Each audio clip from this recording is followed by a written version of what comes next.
If only I could find a real man.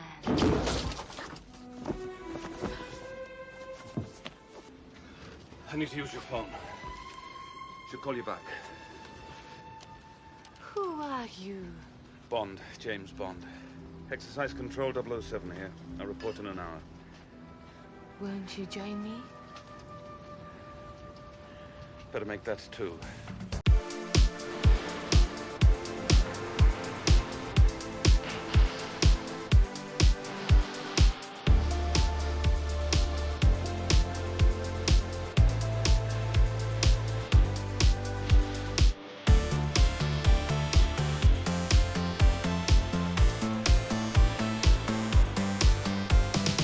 You're listening to LeaguePodcast, League versus the Living Daylights. I'm Matt Durson. I'm John Hunt. Clay and Saunders here. I forget, we don't really have a name for this, like Bounding through bond. doubling. Yeah, bounding through bond. Dashing through Dalton. Dashing through Dalton. That's Or a you good could just one. be Dashing Dalton. Dashing Dalton. Yes. So we are doing the first of two Timothy Dalton movies. That's all he got. The Living Daylights. There's a little bit of a... Aha! Yes, Would right. say. But also one of John's It's a favorite of mine. hands. Yeah. I like this song. I like Aha. You could almost tell me that Duran Duran wrote this song and I wouldn't be surprised. But it's a great song. Yes, it's very good. There's a little history, though, of course, because we are turning over the reins from Roger Moore to Timothy Dalton, but there was there was drama. Good word. Pierce Brosnan almost got it here. He would later get it in 1995 with Goldeneye, but this was there was all kinds of weird stories. In fact, Timothy Dalton almost got it way back in the 70s, I read. Yeah, For Her Majesty's Secret Service. I would like to dispel one of those rumors. He was an actor being considered, but he never actually met with anyone. I thought Cubby really liked him, though. But he did like him, but it was one of those things where I wish I had researched this part a little better. I know this from something else from a while back, so my memory is a little hazy. I apologize. But it was essentially they threw his name out there. Someone said to Timothy Dalton, they were like, hey, they're looking for a new James Bond. He was pretty much like, yeah, no, I'm too young for that. And that was it was Dalton. But they did come back to him later on in the 70s as a possible thing. So I just wanted to dispel the rumor that they approached him with a formal offer back in, for Her Majesty's Secret Service. That was not actually the case. I see. Well, it is kind this of... never happens with the other guy. Well, the interesting thing, the article you sent us, that People magazine article from 1980, whatever, six, said, basically, if you're a male actor with a British accent, you will be considered for James Bond. What else was interesting about that was Dalton hadn't been signed to the role yet at that point, so there was no one. Pierce Brosnan was already out, and they were like, and even Timothy Dalton's name has been thrown into the mix, So yeah, some of those people I didn't raw deal. Yeah, the time. Yeah, one really quick. Well, we'll talk about Pierce Brosnan, but I want to say Sam Neill, I think, would have been okay. I would have been all right with Sam Neill. I've seen a little bit this clips, the screen test, and I thought he would have been a great Bond. Yeah. Except Cubby Broccoli didn't for some reason. Cubby seemed a little particular. Brolin. Yeah. Yeah. Well, he was going to take over for Roger Moore in Octopussy. It's crazy. How do you feel with Roger Moore? And you're like, why are they keep putting all these guys? I thought I was doing a good job. Roger Moore was he had a contract for 3, and then after that it was a contract by, movie by movie basis kind of thing. And he wasn't going to come back for Octopussy, so they had got Brolin all set, and then Never Say Never Again was announced, and they're like, we can't go up against another Bond movie with a new Bond. We got to use an established one. So they lured Roger Moore back, and then after Octopussy made more money than Never Say Never Again did. They said, Raj, come back for one more, your last one. And that was that. They had that agreement. They didn't have to go through the whole negotiation thing. They were like, yep, we want you back for one more. He said, okay, I'll do one more. And he came back for A View to a Kill. And then he said, I'm 8,000 years old. I really should stop. I'm older than my co-star's mother, this is a bad idea. I got this weird facelift and I look surprised throughout the whole movie. Yeah. And Roger Moore said, Pierce Brosnan should be the guy. So, and he had hubby on set of For Your Eyes Only when his wife Cassandra Harris was a Bond girl in that film. Wow. So there's a lot of history there. Right? Yes. So Pierce Brosnan was doing Remington Steele, which how many years was that? 5 years? Yeah, like that. And was it 5 years and then sort of the drama?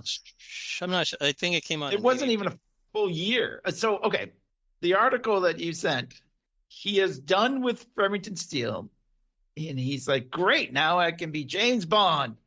And then NBC says, oh, you're going to be James Bond? Let's sign you on for another 6 episodes of Remington Steele. They did it 3 days before that time was to expire. Right. It was really last minute. They were like, oh, man, look at the ratings of Remington Steele have blown up because he's going to be James Bond. So, yeah, it was. And it kind of had an adverse effect on Cubby Broccoli's opinion. And he said, well, you're not going to coattail ride our James Bond announcement. Remington Steele is not going to be James. And also, TV had a much different reputation back then in the film world. Oh, it's this TV show, you know what I mean? It was kind of seen as this kind of low rent kind of thing. Yeah, but I mean, 6 episodes. It was they were TV movies, so it was really it would probably be more of the equivalent of 12 episodes or so. Pierce had been kind of bad mouthing him too. He's like, I can finally get rid of this crap. This junk show that I've been doing. Well, here's the interesting thing about when they renewed Remington Steele because of him being James Bond. So then he loses out on James Bond, but Stephanie Zimbalist lost out on the role of Lewis in RoboCop because of the show being renewed. So I saw that in a YouTube video I watched. So it's not just Pierce Brosnan. Yeah, everybody. Both of them got fucked. And Stephanie Zimbalist, was this in the article I sent where she was like, I don't want the show to be remembered as the show that starred Pierce Brosnan. I was supposed to be the star. And it's remembered for the show that Pierce Brosnan was on. Completely is. Sorry, Stephanie, but it's I mean, I don't know if it'd be remembered at all if he didn't go on to become James Bond. I agree. Yeah. There was a stuff in that article about they wanted to be more like what Moonlighting was doing. Yeah, one of the writers for Moonlighting was the Remington Steele created Moonlighting, as I recall. Yeah, there was a little bit of professional jealousy, I think, going on there. Pierce Brosnan wanted to be taking more risks. Yeah. I don't know. I wanted to do that in the Bond movies, too, and they didn't do it until Daniel Craig came along. He was like, damn it. I'm missing out on all of it. So then Timothy Dalton was Taming of the Shrew.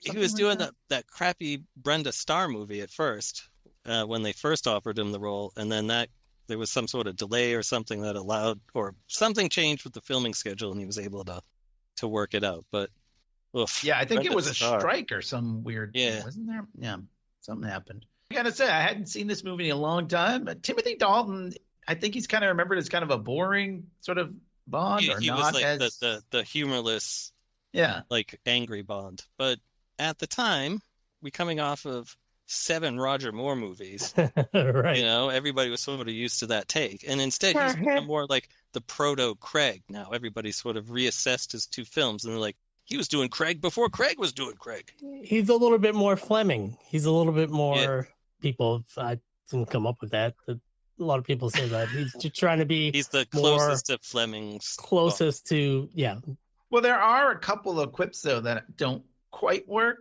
Because he's kind of serious, but I don't mind him actually. Yeah, I think he was actually pretty good Bond. Yeah, I think his humor is like, it comes off when he does a little quip, it comes off kind of a little bit more like just deadpan. Yeah, you know, than like a Roger Moore, like. Well, yeah, he doesn't have that big old grin. And that raise an eyebrow and really make a big deal of it. By the way, it is pouring here, and I don't know if all the rain is coming through my microphone, so sorry if it is. I can actually hear a little bit of rain and thunder. So. Oh, it stopped raining here, but it was pouring earlier. But I'll try to keep myself muted as much as I can. Now I have to go to the bathroom. Thanks. No, just kidding. Speaking of going to the bathroom, the amount of times people go to the bathroom in this movie, I didn't really notice it until today. I was like, there's a lot of bathroom in this. Well, yeah, he takes the gun in there. Yeah, the bad guy leaves to go to the bathroom when they're looking at the heart. And, and then he climbs out over the toilet stall, there's a window. Yeah. There's a lot of bathroom in this movie. Interesting. Yeah, I guess it, works. Is there a lot of washing hands? That's the problem. Yeah. See? No washing hands. All right, let's get it. So the budget of this movie was $40 million, and the total box office, that's all time, $191.2 million. Not bad. Pretty good.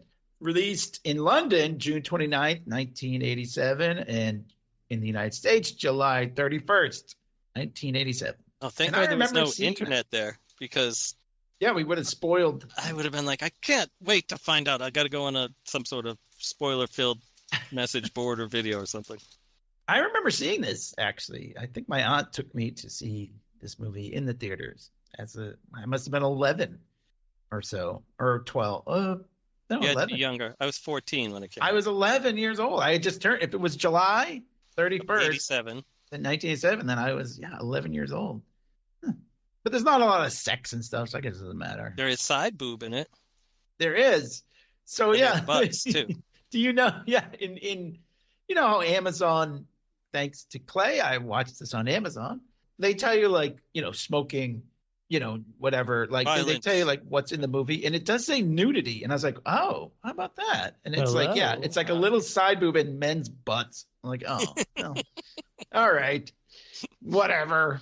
Well, I think Necros is walking around in that banana hammock. Well, I guess that guy was a model, right? Yeah, he's in Die Hard too. He's one of the. Yeah, he was the brother of the main. The first guy he kills, Andreas Wisniewski. Yeah. Sure, sounds about right. He's in a couple Mission Impossible movies too. Yeah, how about that? All right, so what do you think this gun barrel? We got to start all of our Bond podcasts I like the gun barrel. It looks essentially like it's the same plate as the Roger Moore gun barrel, but I like the music, the walk, the gun. Boom, I'm pleased with it.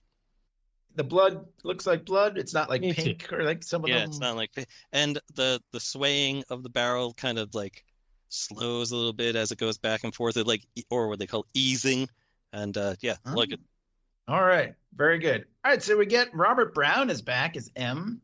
And I love they're doing this sort of G.I. Joe style exercise where the 00 agents. I was thinking G.I. Joe a lot during this movie. I think you just think G.I. Joe a lot. Yeah, that's not that is true. But no, I was thinking like that. This is what appealed to me when I first watched it, kind of thing, So yeah, these 00 agents have to break into this facility to test the whatever. Each of these guys is supposed to have a vague resemblance to another Bond actor, which I didn't really see. Like one guy is supposed to be sort of George Lazenby-esque. Another guy is supposed to be kind of Roger Moore-esque. That guy sort of looks more like the guy from Bewitched to me rather than like Roger Moore. But yeah, I didn't recognize it either. It's 002 and 004. I don't. I mean, what about me? I wasn't there. I was invited to Rock of Gibraltar mission. He had a clown mission he had to be on. But he was too busy. We need you. His umbrella is just like a big cement block. Well, not umbrella, parachute. I was gonna say, all right, maybe his parachute was an umbrella. That would be even funny. Yeah, that's what I meant. All right. So they parachute in. One of them gets the red paint thing. Like it's like the gun is like red paint, but it's a farce. That the guy shoots them for real. Like the bad guy And then the other guy is like climbing down. He does the I can't remember. I didn't write it down. This Latin phrase, or not Latin. Like smiet spionum or something like that. Yeah, he like shoves it down on the little like on the rope on the rope with a little tag, and you think it slides down the rope, and then he reads clearance sale. It's kind of like they're trying to set you up to almost think that James Bond is getting like that James Bond is playing James Bond. But he cuts the rope, the guy falls, and then we see Bond like the first time the guy turns. This is the best reveal of any Bond actor reveal. I know everyone goes like the Sean Connery, lights a cigarette, Bond, James Bond, Dr. No at the casino. But this is, I think, the dramatic push in, which is actually Dalton it's the last thing he filmed. Was really? The shot. Yeah. Interesting. They did it as a pickup shot, like well after the fact. Wow. Interesting. Bond starts to go after the other guy. He gets shot with the red paint, which is kind of fun. He just shoves the guy over and jumps on the roof of the bad guy's car. And I love the guy's like, "Oh, Dawn, you're dead." I have a little knowledge drop about this bad guy actor that's going around killing everybody. All right. He was unemployed at the time. His wife was at work. He gets a call from Eon Studios, and they say, "Hey, we'd like you to come play this bad guy. You want to come in?" And he's like, "Well, I'm an unemployed actor. I'm taking care of my baby." Yes. Drops the baby off at the neighbor's house, leaves a note to his wife that says something along the lines of, "Baby at the neighbor's, I'm off to Gibraltar." So. Wow. That is so funny. I mean, when you're an unemployed actor, you don't turn down. You got to take the gigs when they come in. Yeah, you can't be like, "Oh, well, I got a kid here," or whatever. So, he's driving along. His baby's in the car seat in the Jeep. It's really bizarre, but... and he's trying to get Bond off the roof. So he's driving towards one of those gates, and the guys with the paint guns are shooting at him. So that doesn't do any good. Like they get run over, basically. And but then two other guys with real guns. Yeah, and they shoot it with real bullets. And, of course, this Jeep is filled with explosives. Yeah, every Jeep in every Bond movie has to have explosives. I don't know. Little knowledge drop here too is that is actually Timothy Dalton on the roof. Yeah, he's doing it in a bunch of those shots, except for that really bad rear projection shot that they inserted in a couple times. Well, it's a James Bond movie. You have to have a bad rear action shot in there. Oh, that's we're skiing. Yeah, in front of a movie theater. Whoa, yeah. So Bond eventually he's got his knife. He cuts his way into the thing, and they fight. And of course, the Jeep goes careening off a cliff. Bond pulls his ripcord out. I don't know. Is that a reference to Octopussy, or is that just a way to get him out of this Jeep? I think this is just how to get him out. But the thing in Octopussy was he just pulled their chutes and they floated away. At least this time he kicks out the window. Yeah, and to get a I don't know. Thankfully, he doesn't get completely burned while he flies out the back through all the boxes and explosives that are on fire. So. Well, this is a cool visual, though. Yeah, as the Jeep is falling off a cliff, it explodes.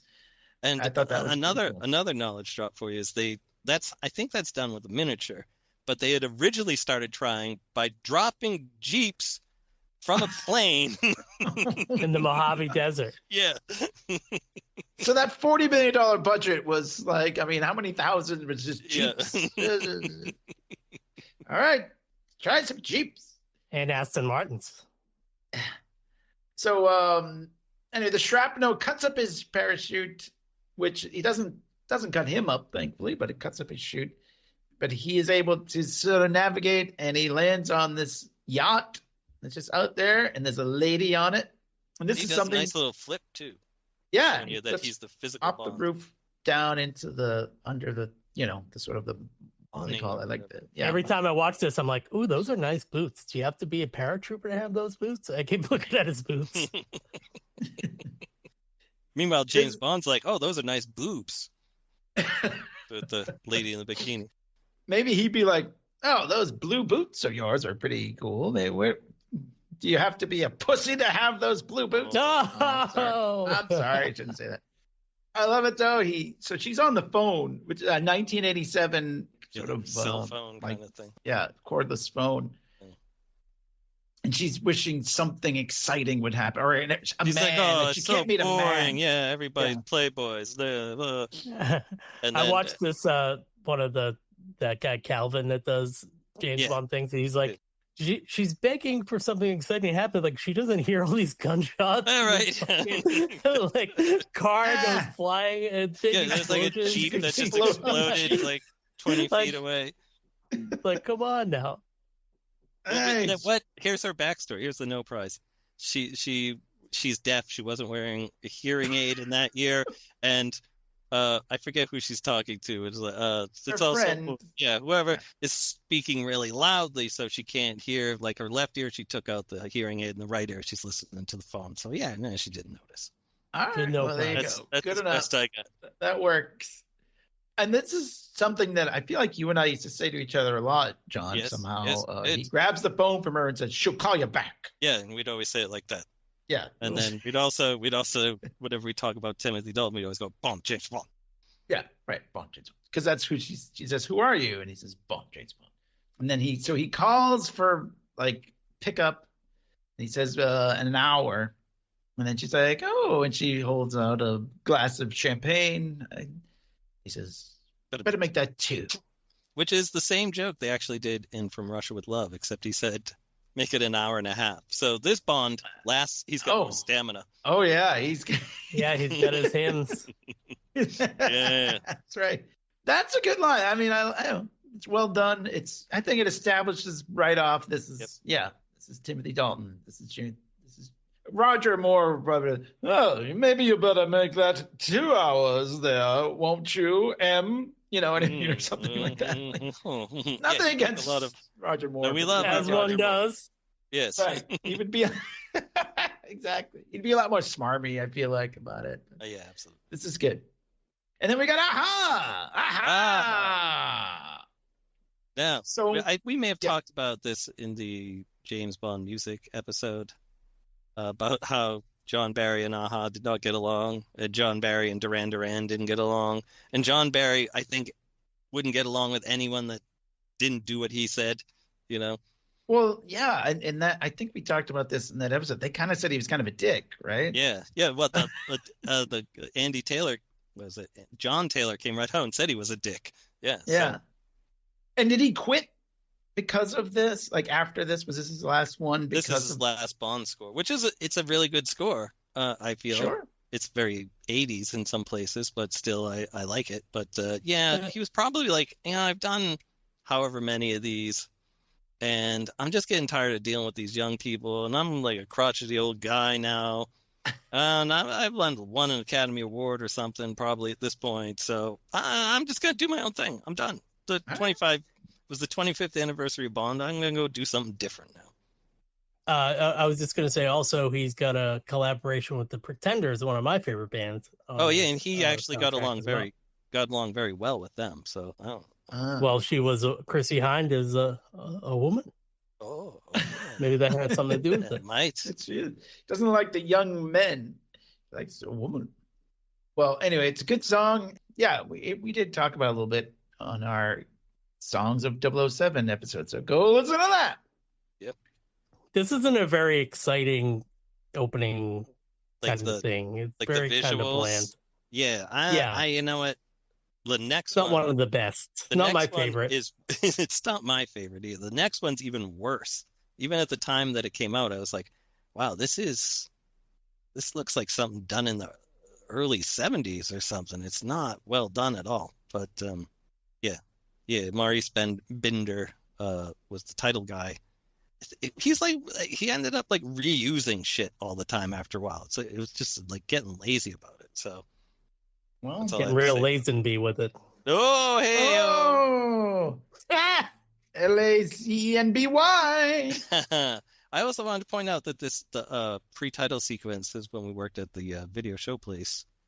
We used to have a best action scenes video that we would run in the store that I made, so we didn't have to watch trailers all day. And I did put this opening, this Bond opening, in there as one of the best action scenes. It's a great action scene. Good one. Yeah. So we are in Czechoslovakia now. Bond is going to this concert, like like not an AHA concert, like a that would have been like a classical orchestra kind of thing. His comrade Saunders is mad that he's late. I feel like this is kind of similar to the Craig, his other guy. He gets in a fight with the other guy, sort of. We see they're looking at this guy Koskov, who is the guy from The Fugitive. Yeah, that's how I know him. Yeah, anyway, I think at the time I was like, oh, the guy from The Living Daylights. Yeah, that's probably true. But it's like, what's his name? Krabbe is his last name, but it's it's like Jeroen, something like that. Jeroen. I don't know if the J is the J is pronounced like a Y. Yeah, like anyway, just might be Jorgen. Yeah, Soft J. Just call him Krabby. Good old Krabby. They're looking at him, and they check out this lady who's playing the cello, Miriam Diabo. Okay. And I actually have knowledge to drop. You guys probably know this, but conducting the orchestra is actually John Barry in a cameo. Yes. No doubt. Yeah. So they Bond and Saunders go across the street. There's this apartment. They explain that Koskov is a top KGB agent, and it's just all that. Bond's got this huge sniper rifle. They're supposed to be protecting Koskov. So yeah, he goes to take a whiz, as you pointed out, but then he climbs out the window, and the cello girl, Diabo, Miriam. She's the sniper. She's got a gun. So Bond is supposed to take her out, but he just shoots the rifle out of her hands. Saunders thinks he just missed deliberately because she's a hot chick. He's like, oh. Bond's gun is completely ridiculous. It's like Rob Liefeld drew the thing. There's like so many connectors. They said that they added on a bunch of stuff just to make it look even more crazy. I think it's awesome. I think it's great. It's awesome. Yeah, no complaints. It's ridiculous. It You're does right. Look like it looks like Cable. Yeah, you know what I mean. Koskov runs. They get him into a car. Bond gets in the car. They drive off. They leave Saunders. And he's like, "I'll come back for you." I kind of thought, "Oh, this guy's dead," but he wasn't. Well, not till later. Later he's dead. So they go to the Trans-Siberian pipeline. They shove him into it. Like, that's it. He's like, "You've done this before, right?" It's like, "You're the first."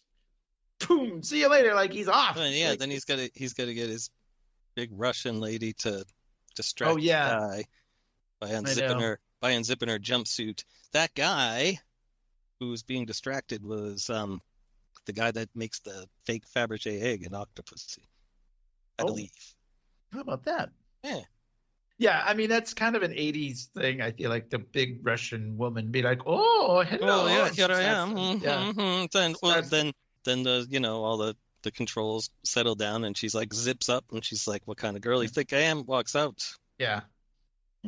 He throws the switch, the alarms and everything go off. The guy doesn't even notice. Yeah, that's great. Yeah, the earth moved. That's how amazing. Because his face was in her tits. Tits and ass. So he makes it to Austria, and there's Q, just like they get him on a plane, and he's out. In the shot where the plane flies across the screen, I didn't notice this until I was listening to a podcast about it, but it looks like it flies in Saunders' left ear and then out his right ear, just by the positioning of the angle of the shot. That's funny. I didn't notice that. That's another G.I. Joe thing too, because remember the blue Cobra plane? The Rattler. The vertical takeoff and landing. It's like that was cool. I was obsessed with vertical takeoff and landing when I was a kid. So yeah, Bond does go to pick up Saunders, and he's like, hey, Saunders are gonna rat him out. He's like, "I'm gonna tell him that you didn't shoot the girl, man." Yes. That girl. He says, "Stuff my orders." Yeah, that made was. me think of our friend Bob. Oh yeah, stuff it. Stuff ya. Yeah, because he's like, your orders were to kill her, and he says, stuff my orders, and he says, I only kill professionals. She was not a real sniper. But she was a professional cello player, so I mean, he didn't. It's true. What kind of professional? She wasn't sure of herself, and he knew that it was just all a setup. And of course, he has to drop the name. He says, I bet I scared the living daylights out of her. Then he turns, winks at the camera, and then says, "That's all, folks." Dun, dun, dun, dun, dun. It's like, that's so weird for a Bond movie. I thought they were going to be more serious. I gotta say, joking aside, I don't mind it. I actually think the first charming 20 minutes are great, or like perfect Bond, Fleming Bond. Sure. I was like, when I saw it, because I did see it in the theater with my pop, and I was like, "Whoa, this is so much different than Roger Moore." I like it. Although I kept going, I wish Pierce Brosnan was doing this though. But I liked it. Yes. Yeah. So Bond goes to Universal Exports, which is MI6. He's cute, and Caroline Bliss as Moneypenny. Right now, she gets a lot of crap. Most people think she's the worst Moneypenny. I happen to like her, but maybe it's just because she reminds me. I think she's kind of hot. Yeah, I do too. She reminds me a little bit of the, how do I say, because I wasn't married. Well, I always call it, Mrs. Elder, the almost Mrs. Elder. She has a little bit of that to her. So. All right. Well, you're a little biased, but yeah, no, just kidding. No, I think she's great. I mean, there's not. I don't know why they think she's the worst. But she's got nothing. She doesn't do anything really, right? Other than come over and listen to some Barry Manilow, and even I don't think that would get me to go. But what is she supposed to be doing? What's Moneypenny doing? What does Moneypenny do in most movies? Right, other than the last, I mean, kind of the Craig movie, she does a little. Right, right. But exactly. She shoots James Bond. Yeah, other than that, but way to go, Moneypenny. This is what Moneypenny. This is what Moneypenny does. She gives him some information. They make a couple quips. Yeah. And that's it. Flirts a little bit, and then done. And scene. Yeah. She's using the computer, and just like every other 80s to 90s to even 2000s movie, and even later James Bond movies, it's like, well, yeah, this is my computer terminal right here, but obviously over here on the wall is the display for the thing, which is a gigantic like all the evidence and stuff, even like Q in the Craig movies. It's like, well, yeah, let's just punch that up on this gigantic wall of monitors. No one look at this personal email I'm writing right now. Yeah, so he has her look up the cellists, I think, right? That's basically her job here. But we do see one thing I noticed: Bond is smoking. Yes, here. This was this must have been smoking. But this is probably it. I don't know if he smokes in the next one, but I know obviously Pierce Brosnan never smoked. Pierce Brosnan smokes a cigar, but not a cigarette. Right. And he also punches a guy in the face for smoking. That's right. Filthy habit, isn't that what he said? Yep. So yeah, but this is just like I'm sitting down chatting, and it's like Don Draper, like you just. Yeah, I bet. Well, I've been watching all these old movies, and it's just like every scene is someone going through a pack of cigarettes in like movies from the 20s up until the 80s. Just like more nicotine. That was a thing. That's what everybody did back then, I guess. It looked cool. I mean, let's face it. That's why they did it. That's why you did it. But then and the addiction. Yeah. We can't forget about our friend Desmond Llewellyn here. I feel like this is the movie where he goes from curmudgeon to sort of like wacky inventor uncle guy, where he's not like angry at Bond all the time. He's actually more of like buddies with him. Oh, that's nice. The ghetto blaster. Yeah, and the guy, I like this like thing that he's like, it's this boombox that turns into a bazooka, and the guy that he's testing it on looks like George the Animal Steel. It's like a big ball guy. Listen to our Ed Wood episode. Yes. Yeah, those are the that's and a couple other things, right? Or no, they're later. They're later. Never mind. Yeah. Yeah, because they're two Q scenes that it messes me up too. So, but he does ask Moneypenny to stick up the cellist, and he spanks her in the ass. That's man talk. Yep. Just locker room. So you're James Bond playing James Bond. You can do anything. Yeah, right. That's right. They let you. And so we have this farm, and this guy Necros, who we spoke about earlier. He's like Mr. Banana Hammock himself. Yeah, well, he's wearing clothes here. He's wearing clothes. Yeah. He actually chokes out this milkman with his like Walkman headphones. Which I was saying to Mrs. Elder, I was like, how would you do that now with everybody with their Bluetooth earbuds? Just shove them in the guy's throat or something. I don't know how you do it. And he's always listening to the same song too.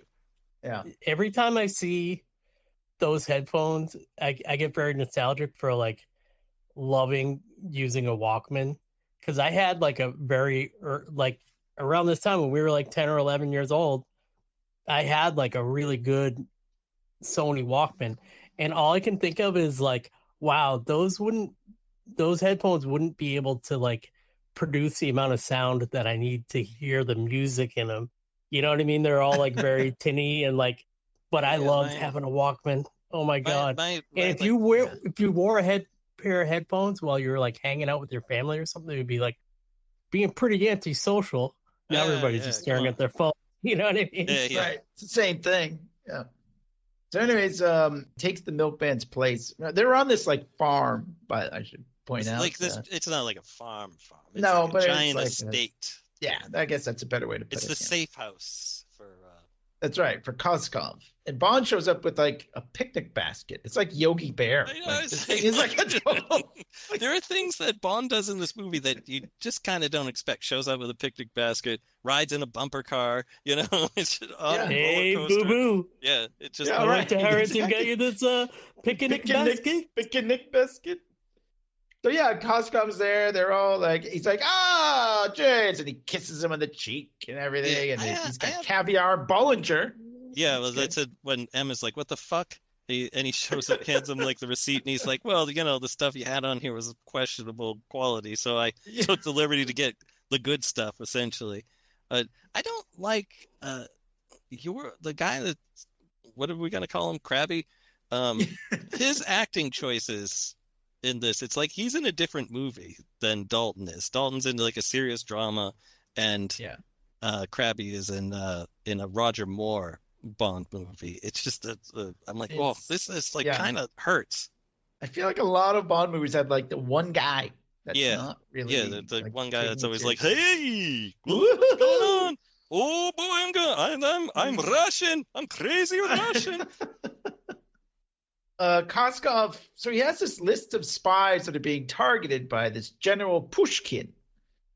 And so that's like I would just have to drop another bit of knowledge right here, that originally it was General Gogol, who we had been seeing since The Spy Who Loved Me.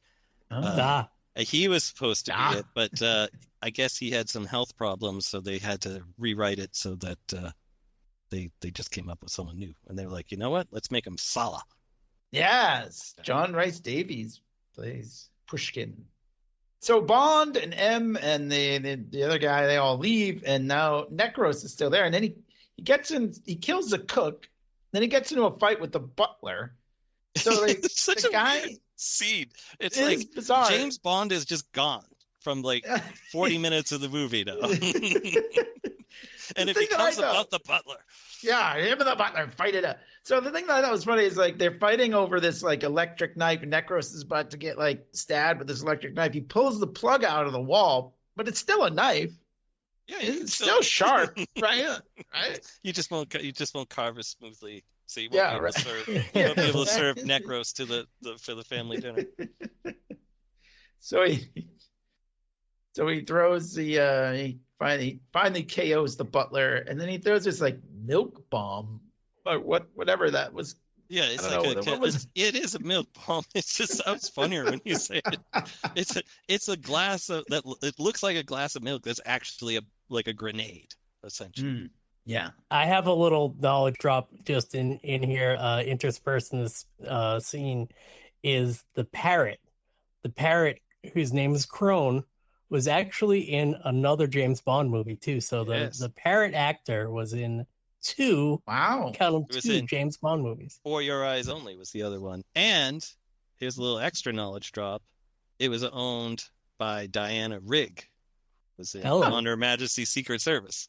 So wait, so the parrot was in as many movies as Timothy Dalton was. Yeah, pretty much. I want to say something else. I remember when Pierce Brosnan was hemming and hawing about doing a third Bond movie. I was talking about this to you, and you're like, you got to do 3. Dalton did 2. You got to do more than Dalton.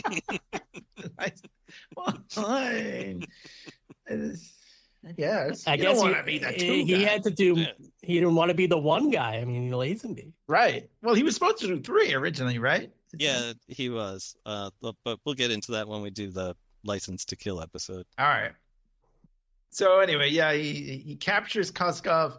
He burns the list, and then he dresses up as a doctor, and they take Koskov away in this medical helicopter thing, like a medevac kind of. I don't know what you call that, but I like it says G. Huey on the side.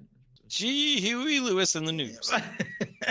That was they rented the helicopter and then they put the Red Cross stuff on it, so it was more like just regular. Of which the Red Cross was like, we didn't give you permission to use our cross. We don't. You're using this to take bad guys away and stuff. That'll be. It's just a Red Cross. It's not the Red Cross. Right. A Red Cross, not the Red Cross. You don't know what it is. It could be a Swiss helicopter. I think it's under fair use. It's under fair use. Talking down to 700. Yeah. 700 pounds. Get that, parrot Crone? Right. 700 pounds. 700 pounds. Give us a kiss. All right, so Bond and M, are talking, and Bond wants to go after Pushkin because they're like, he doesn't think he's crazy, but he's like, your name is on the list too.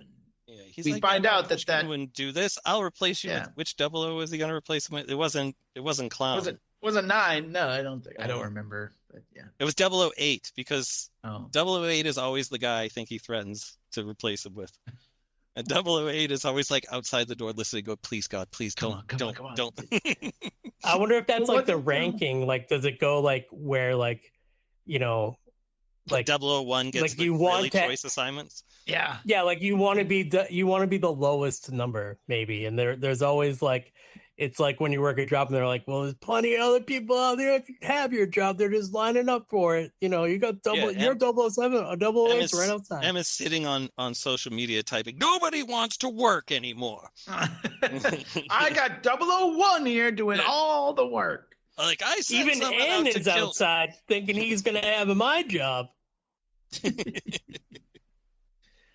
So wasn't 8 from GoldenEye? What's his name? The other guy in GoldenEye wasn't. Was that 8? Was he 8? 8 or was he 6? Oh, I think you're right. I think he was 6. Yeah. All right. So anyway, I just want to say one more thing. This is the only scene where I feel that Timothy Dalton is dressed like James Bond, like he's pulling it off. He's got a 3-piece suit on. He looks real. He looks real good. He liked, like a leather jacket. Yeah, he wanted to play Bond more casual attire, but the suit he was wearing in the scene before was a little ill-fitting, but this one looks good to me. All right. Then he wears the Obama beige suit. That one's all right too. I don't like when he's wearing his members only jacket though. That is pretty. Yeah, I kind of like that. I kind of like it. So his name's on the list, and we find out that Latin phrase meant death to spies. So it's all. Which is in a Fleming book. I don't remember which one though. Spirit.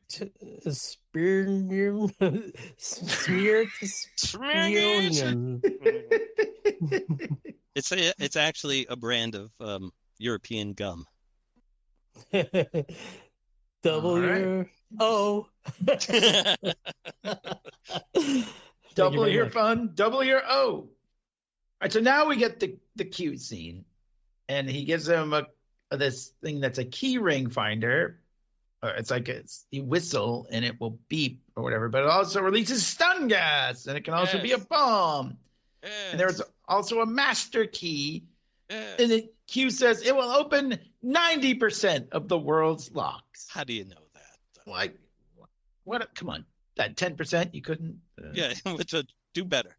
I want them to go up and be like, "Oh, this must be in the 10%. Doors and open it."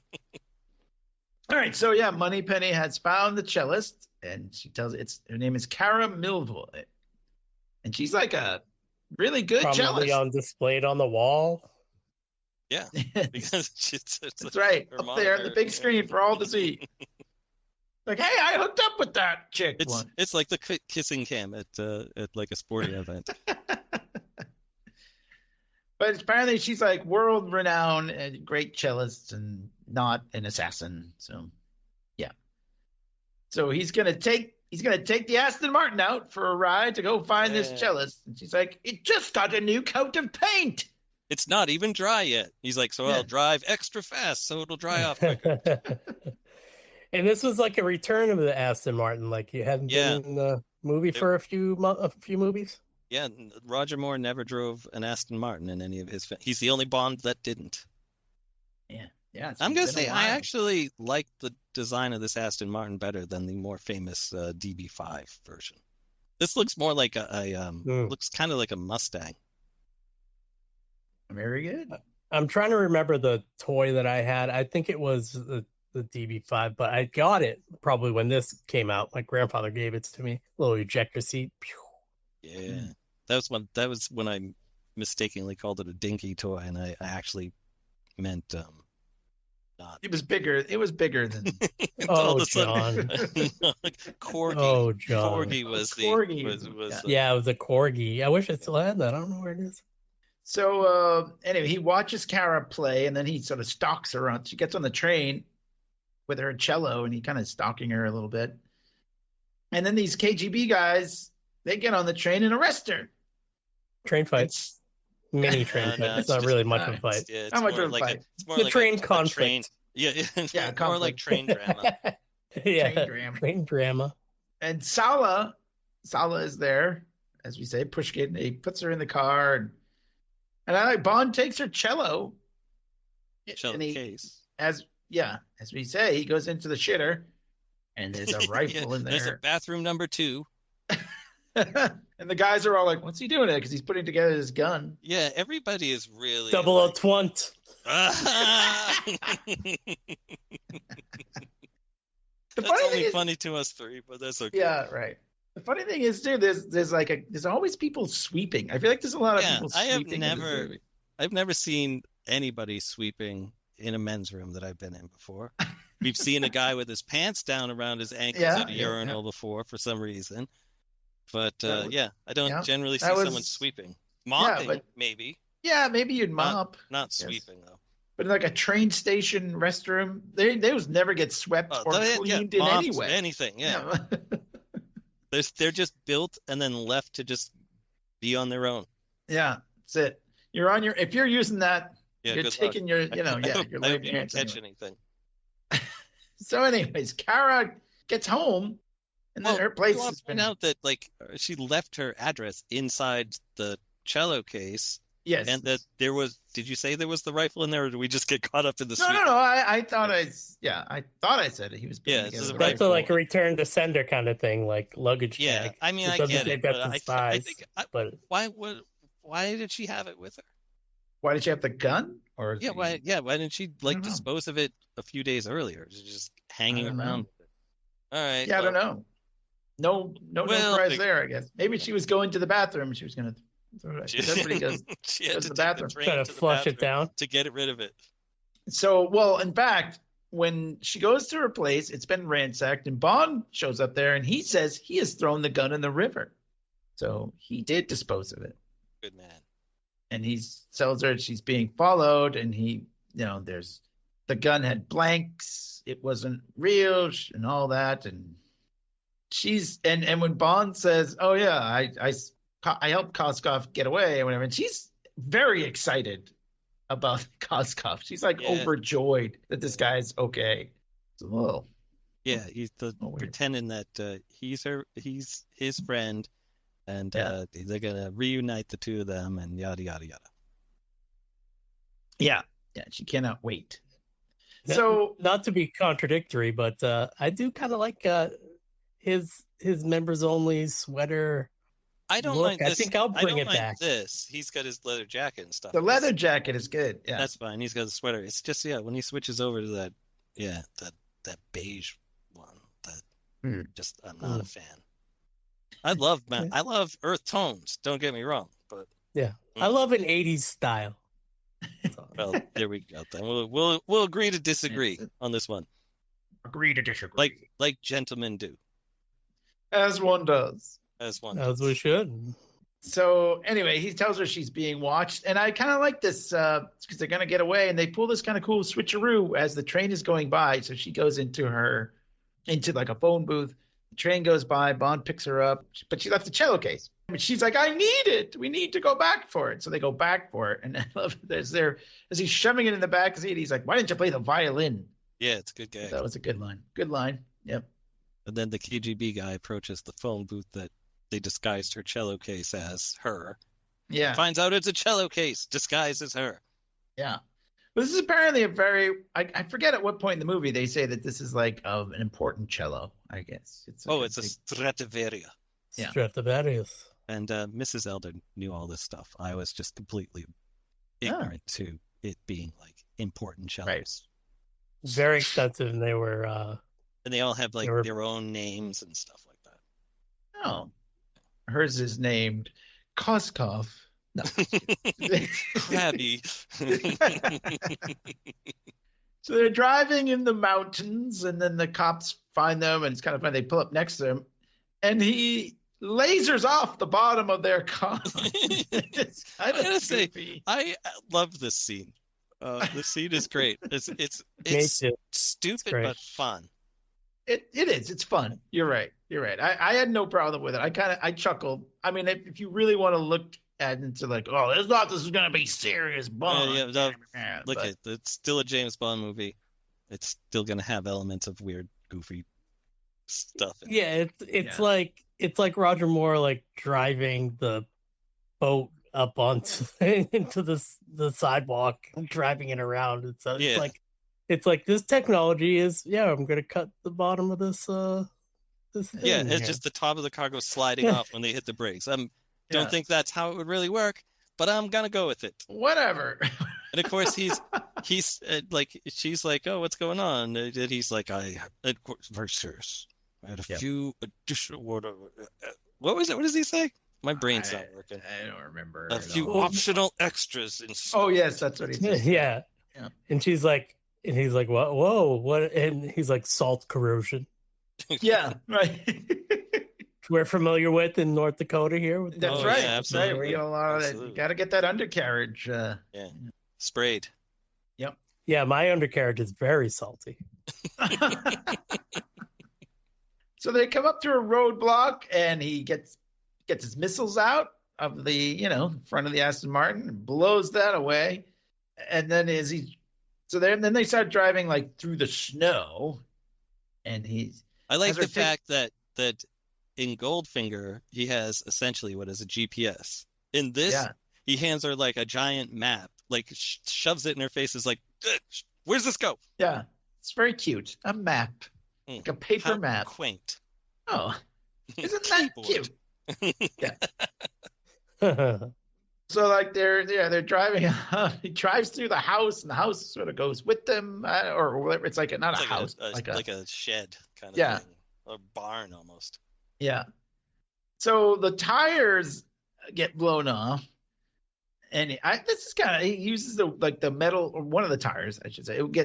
He uses like the metal frame, rim to cut a hole in the ice. I mean, someone had pointed out that like that wouldn't work if you did that, but then someone no-prized this person that I was listening to that said was kind of like scoring glass, and then you hit it and it comes out. So I was like, all right, I can now buy it. All right. I mean, I believe it. Yeah, I'm in. it wouldn't work. If you're gonna be like it wouldn't work with James Bond. Yeah, movies, then what are you watching this movie for a long day. Yeah. So, but here we're coming up to one of my favorite scenes, though. So, I mean, whatever. But anyway, so the car, of course, has skis come out the bottom. He's pressing some of these buttons, and then they do the Batmobile thing with the flaming, the engine thing in the back. Yeah, thruster. But then he crashes it, and it blows up. Oh no! What are they gonna do? He said it to blow up. Right. That's true. Yes, I did actually write that. Blows it up. Yeah, shorthand. I got you. I'm sorry. Blows it up. So then here we go. This is my favorite scene in the movie. They hop in the cello case.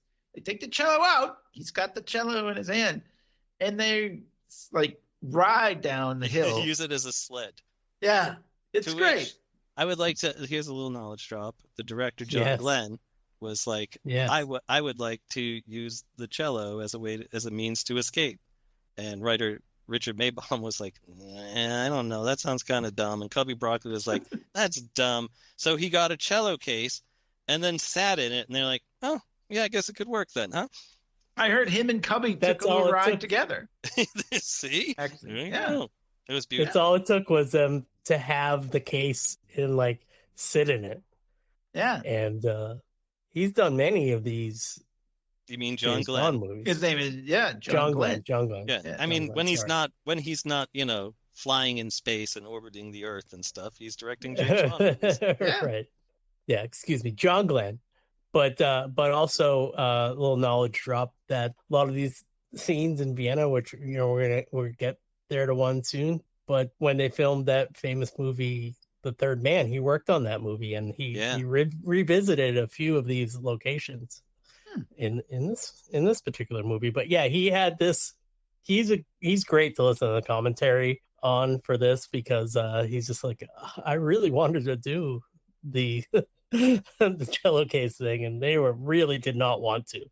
But yeah, that's all it took. One of the other things he said in the commentary, that Mrs. Elder was there with me when they were casting Miriam Diabo, was that she came in a very strange outfit, and he asked her if she had made the dress out of her grandmother's tablecloth. Oh. And Mrs. Elder was like, I think I would have just turned around and walked out right then. Well, but she got the job. Different time. Yeah, it was a different time. You could harass women and no one would call you out for it. Slap them on the ass. Yeah. Thanks, do this Money for Pete. me, will you? No. So they're riding down the hill. They're getting shot at. At one point, the cello gets shot, a little bullet hole through it, and he says, sorry. That is what made fans of the Stradivarius cellist very upset, that there was a bullet hole in this very famous. Maybe it was a prop one, or maybe they really did shoot one. But they if were they're very dropping jeeps out of a plane, they're probably just like, let's buy a Stradivarius and dump it and shoot it. But anyway, so my favorite part, they're coming up to the border crossing gate, then they just go under it, but so Timothy Dalton, and you probably heard this too, like he really did. He wanted to do the thing, so they go under it. He tosses the cello up. Yeah, they go under it. He catches it, and he did that. He really did that. He's awesome. That's amazing.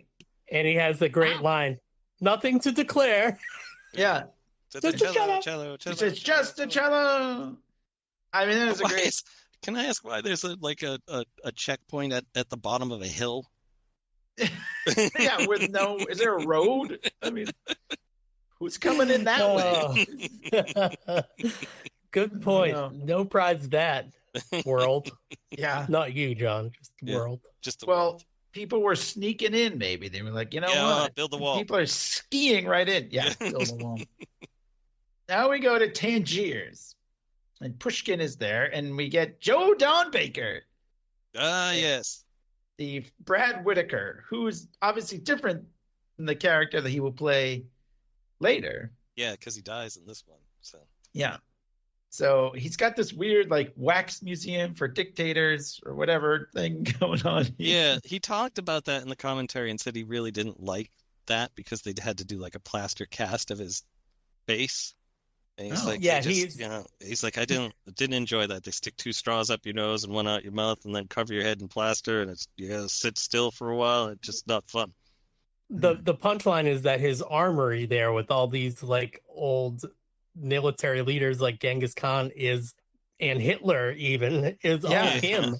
Yeah. They're all like they're like Genghis Khan, but my face. Hitler, but my face. Like, why would you do that? That's weird. It's pretty no weird. pride in that world. Yeah, I think Joe Don Baker uses that Hitler with his face as his profile picture on all his social media. Oh, no, I'm kidding. I don't. Yeah, he's got all these crazy guns, and then he wants to sell them, and Pushkin doesn't want them anymore. He said he wants his money back. And they're like, oh, well, I don't know, whatever. It wasn't even that much money. I feel like it was like $50 million, I guess. I mean, that's $1987. Yeah, that's that's more than what the movie cost to make. I mean, in like movie money, you know what I mean? It's almost like Austin Powers when he's like $1 million, and they're like, your shell company makes $20 million a year, you know, or whatever. Bond and Kara arrive in Vienna, and she can't wait. She wants to see Krabby because he gave her the cello. Apparently. Oh, he's so crabby. He arrives at the hotel, and we get sort of something that happens in a few Bond movies. Do you want your usual room? And he says, I'll be needing a second bedroom. Yeah, right. They should have had the guy at the front go, oh, what? And then faint, you know? Right. It's like, oh, have a few women coming? Maybe. Oh yeah, it must need them for all the women that you have showing up tonight. Yeah, you don't have enough. Yeah.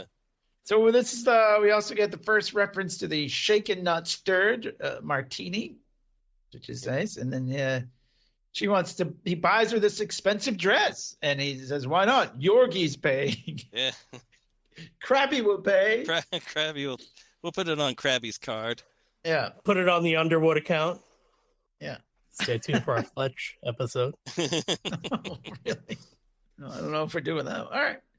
So meanwhile, Koskov, he's got all his babes, and Necros is there, and his I know something in this banana hammock. And then the other thing is Koskov has like weird, huge nipples. I did not notice that. Oh yeah, they're kind of gross looking. Ugh. Yeah. I'll send you guys some pics. Yeah, please do it. Yeah. So he and Necros and his thong. They're like pancakes Baker on his chest. Oh, God. Flapjacks. They call him Flapjack cause love. But Flapjack Krabby. So, okay, I'm going to admit the plot starts to get needlessly complicated here, I feel like. And I start to kind of lose track. Yeah. Hashtag same. I don't know the plot of this movie at all. It's like, yeah, you guys go on. I'll try to jump in. I guess I was going to start to explain it, and then I was like, I just totally agree with Durson. Like, up to this point, I'm good. I know what's happening. I was fine with it. So what is the deal? So let me see if I got it. I mean, so they were going to have Bond kill Pushkin because it's like, right. And then Georgi can take over.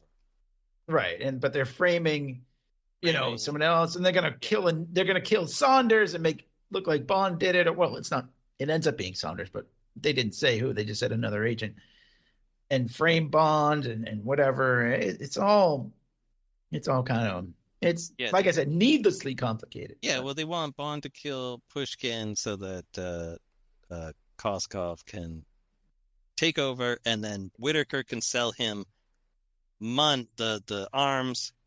Right. I don't know where the opium figures into it. That's where it kind of goes. Where it's like they need we'll get there. Yeah. So was it like Pushkin was going to kill an agent so that Bond would think, oh, he's a bad guy and kill him? I don't even really know, but Pushkin anyway, wasn't going to kill anyone. Well, no, Koskov was good. Maybe you're right, Koskov. Yeah, doesn't matter. All right, whatever. I start to lose track. Mitchell was going to send the banana hammock after. Sorry, right. Joe Don Baker. Right. Mitchell. I was going to say, wait, that's not his name. No, I just wanted to refer to him as Mitchell.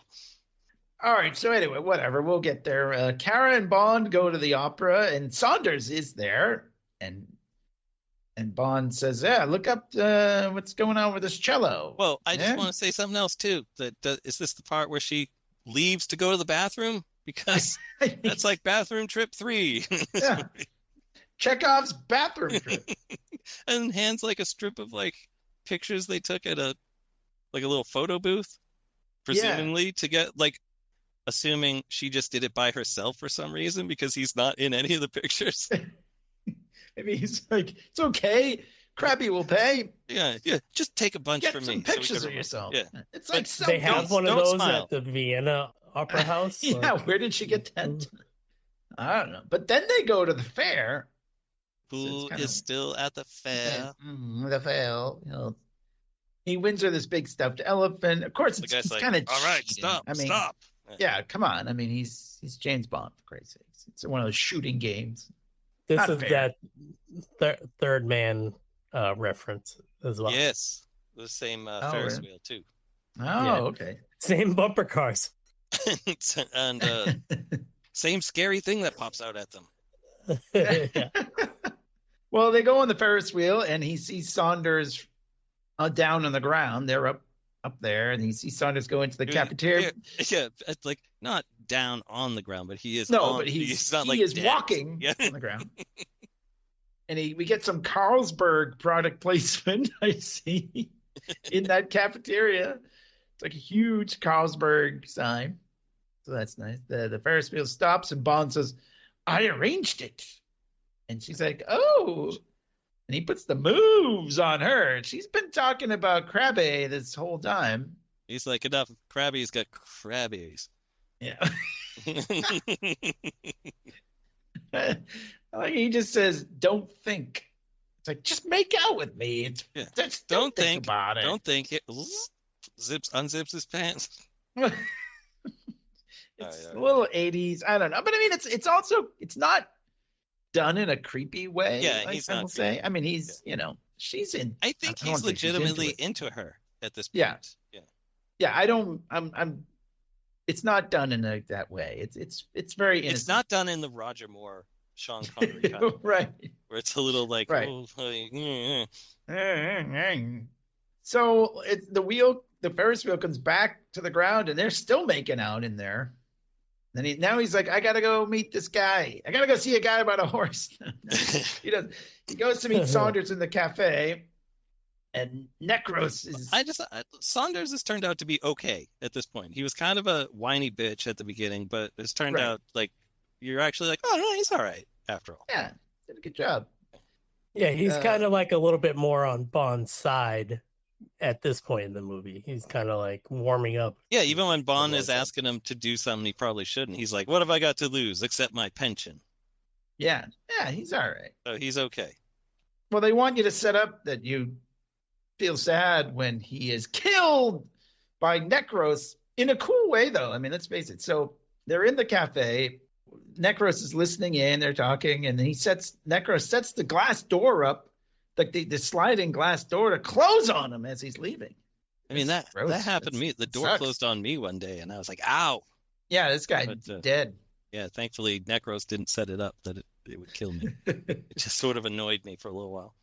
So Bond is like, "Oh no!" and he sees like a balloon there was a balloon attached to him that has like the death to spies smeared spionum. Thank you. Well done. And I'm looking at it with some intensity. He's so mad he pops. Now he's mad. Now he's gonna go. So then he goes and threatens a child and his mother. Well, he sees a balloon. The kid's got a balloon, and he's like, there they are. And then when he grabs her, he's like, "Did you cause that door to close?" And the kid's like, "No, mommy." Actually, that is kind of funny where he pulls the gun on them. And they're like, "Ah!" And he's like, "Oh shit." Yeah. He actually does feel some regret there. Yeah. Not pictured off camera. 009 filling the balloon. Uncredited performance, but yes. So Bond's going to go to Tangier to get Whitaker and Koskov. He follows Pushkin around, and he's sitting in his car, and he puts on these glasses that are basically binoculars, but I don't really. They're kind of they're kind of. That's at that point just use binoculars. Yeah, like you're not fooling anyone. Yeah, it's not like you're like being inconspicuous with these weird looking glasses on. And also the producers had a deal with like the Audi cars. So that's why everybody's driving ugly, boxy cars in this movie, except for the Aston Martin. Oh, there. So he goes to his room there. Yeah, and Bond is in there, and he said, "This is not a social call." Oh, it's like you should have brought lilies. Yeah, he's really mad at him. And there's a lady. Yeah, and because she's all like nervous, and he's like, "Oh, what's wrong?" And then Bond is behind the door, and that's what he kicks him on the bed and says the line about lilies, which I feel that anyone else would have delivered it would have been, you would have noticed that was a funny line, but since he says it so seriously, I was like, no, that's kind of funny. Yeah, all right, red lily. Yeah, he's very mad. And so Pushkin calls on his watch. He uses his watch to call his guard. The same guy from earlier that was in the car watching the phone booth and stuff. That's right. It's Bond. I don't know. It's kind of weird. He hits him in the side with his gun. Just kind of not something you see that much in movies. So this is he tears off the woman's robe. She's wearing like one of those like silky robes, and then the guard comes in and she's naked, and then Bond nails him from behind. Yeah, that's your side boob right there. That's my side boob. That's my nudity. Yeah. But for a Bond movie in the 80s. Yeah, you didn't get much. I think you got some Octopussy bum in the previous one, and That's right. We go listen to our Octopussy episode. Yeah. So he's about to shoot him. He's about to shoot Pushkin, and then they cut, and now Pushkin is giving a speech. He's standing at a podium, and Necros is about to shoot him, but then Bond shoots him, and then shoots at Necros. Shoots out the spotlight that he shines on Bond. Yeah. So Bond runs, and he's on the roof, and he swings down the TV antenna. That's a kind of a funny. Yeah, there are a lot of. This is goofy. There were a lot of gags that got cut out of this scene. Thankfully, one where he hops on like a carpet, and it acts like a magic carpet down like power lines or phone lines. Oh. And it's in the deleted scenes. It's hilarious. It's terrible. It's so bad. It just looks like it's moving half a mile an hour. So it just like very slowly descends. There's like another one where strange. He knocks a guy into a vat of red dye and then says something like "better red than dead." And thank God they cut these out. There was like a gag in the last Q scene too, where the guy gets swallowed up by the couch. But they cut it before, like in the original version, the guy gets out and it comes out the other side behind it or something like that. So I'm like, no, the gag works better just having the couch swallow him. So anyway, continue. But at this point, the one that they left in, he slides down the antenna or swings down with the antenna and lets go of it and swings back and hits the guy. And it's like a Warner Brothers cartoon with like a rake. I feel like this could have been like under a better director. This could have been the scene in Raiders of the Lost Ark where they're getting chased around. Oh by the sword guys and stuff. Yeah. But it is, and I'm gonna make a Raiders comparison later on in the movie too, which Raiders will win in that comparison. Oh, all right. It's almost like the Casino Royale parkour. Yeah, but done not well. Done in the 80s John Glenn style, which I always feel that his directing is very one-point perspective, kind of just like bland wide shot. There's nothing dynamic. Yeah, he's got a big wide shot of over the town or whatever. Yeah. The only time he has any interesting shots in this is when Second Unit does the stuff. Like in the last scene where Saunders gets killed, but he's like, I got the message. And it's like these close-ups, and like that was shot by Second Unit. It wasn't done by him. So I was like, oh, no wonder it's artistic looking. It's done by someone else. Interesting. Well, anyway, so Bond gets away. The whole point of this, so Pushkin is okay. It's all... It's a farce. Squibs. Yeah, it's a farce. Squibs, and he's taking off his vest, and it's all like blood packs and everything. Yeah, his lady had no idea what was going on. Yeah, she's like, oh. So anyway, speaking of ladies, there's a couple of ladies checking out Bond, and they're like, yeah, because they play saxophone music, so of course they're ladies. Yeah, but they don't play the Bond theme, which is okay. Like in Octopus. What was that? Was it Octopussy? Yeah, right. Where he plays his theme. He's like, oh, that's the guy you mean. Yeah, so they pick him up and they put him in the convertible. Then they pull a gun on him. And they take him to this yacht. And it's Felix. Yeah. The most boring Felix Leiter of all Felix Leiters. Oh, my God. Wow. This guy he's a drip. This guy. Wow. John Terry is this Felix. I don't remember him from anything else. I know he was in 24.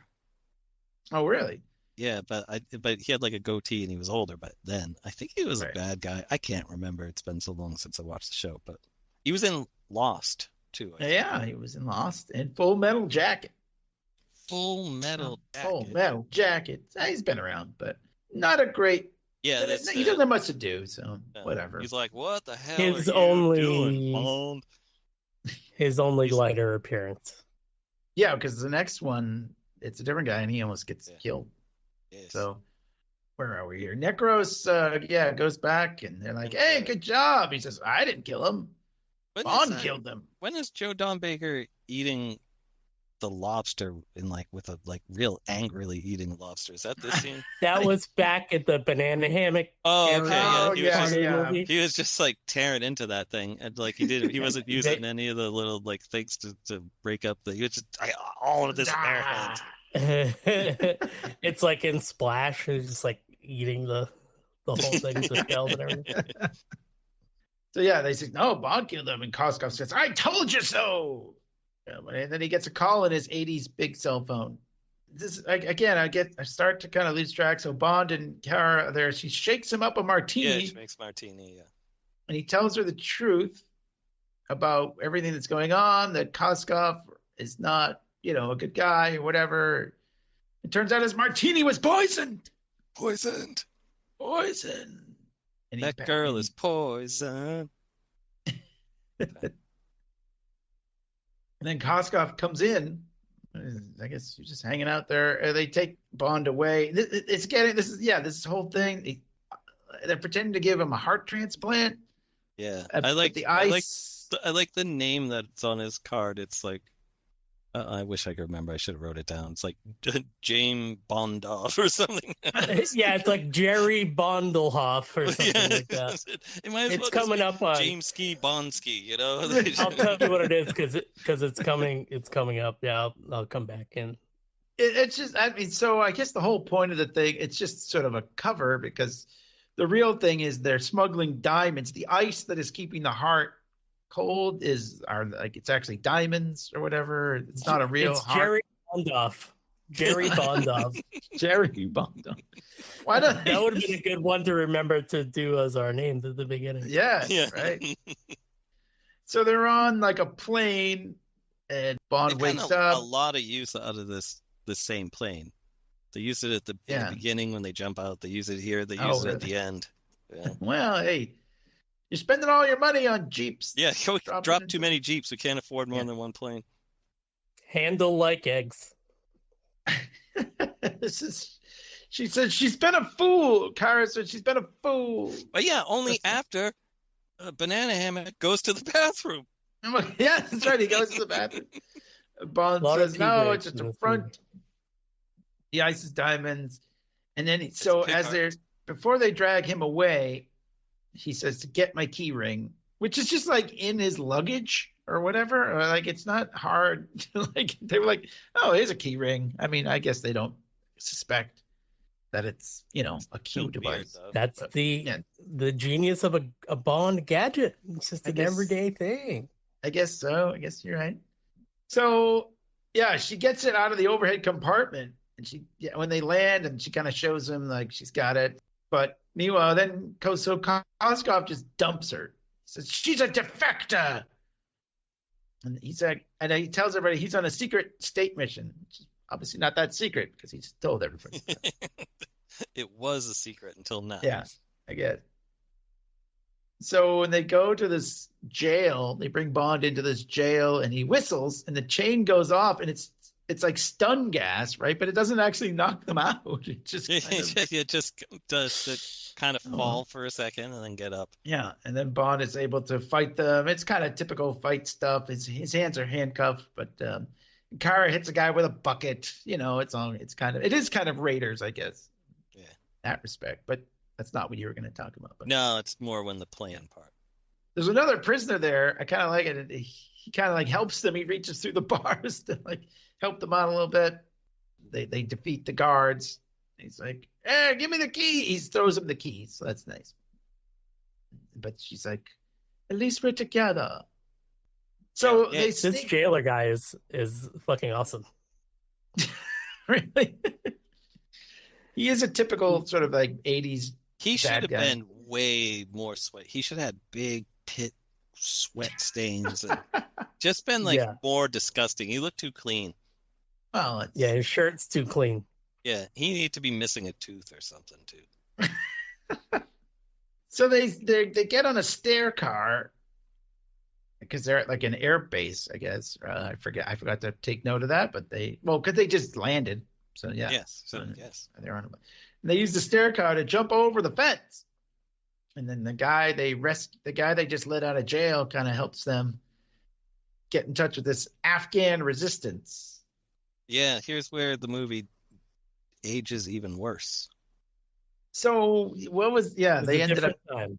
Yeah, right. I mean, unbeknownst to the filmmakers, obviously, what would happen? No one later. Yeah, but no one could predict. I mean, Rambo 3 is dedicated to them, so it's even worse. I feel like that's yeah. It's a different time. So there's this guy Cameron Shaw, and he is the leader of this resistance. And Bond is like, "We got to go back." And they're like, "Nah." That's a good one, yeah. But if they'll help him out if he does something for them. I don't really understand whatever, but I don't either. At this point, he gets himself should we just start to kind of he gets himself cleaned up, and then he kind of looks like 80s Mike Nesmith to me. Yeah, it's like rocking a kufi and they're all dressed in the garb of the time of the area. Yeah, it was the time, and so they're like, "Okay, we'll leave at sunrise." So he goes back to Kara and he says he's going to go to the base. You'll go with Cameron wherever the hell he's going. Yeah, and then she beats him with a pillow. Yeah, calls him a horse's ass. But anyway, she doesn't want it. She wants to go with him. But then they probably do it, I'm going to say, right? Yeah. All right, good. So this is the next day. There's like a big meeting. Cameron is selling opium, I guess. And so it's the diamonds, the opium. I did have this figured out at one point. Now I don't anymore. But it's like, he Bond, they're like, we got to sell them the opium so we get the money to buy more guns. But something else is in there, so that Krabby, they need to stop. Oh, so that they sell them the opium so then Krabby's gonna sell the opium for more money, and he'll be able to pay Whitaker for I don't fucking know. Was that right? I think that sounds about right. But you're using the diamonds with the heart, to buy the opium. Yeah, because he's behind on his bills to Whitaker. Oh, okay. Right. And so then because he's like, "You owe me that money."